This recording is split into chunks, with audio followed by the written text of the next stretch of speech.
If you have fungal toenails, here's a quick hack for cleaning them with items you may already have around your house. All you need is a box of baking soda, a toothbrush, and a small container. Fill 3/4 of the container with the baking soda, then add water to reach the surface of that baking soda, and then mix it into a thick paste. Add more baking soda as needed.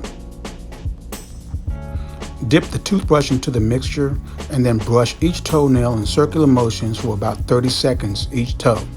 Don't forget to get the ends of the toenails.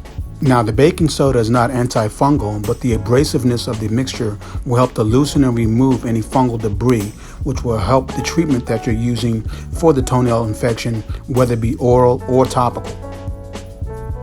Remember, before you start any treatment for fungal toenails, see a podiatrist. Get those toenails tested to be sure you have a fungal infection so you will be on the right track.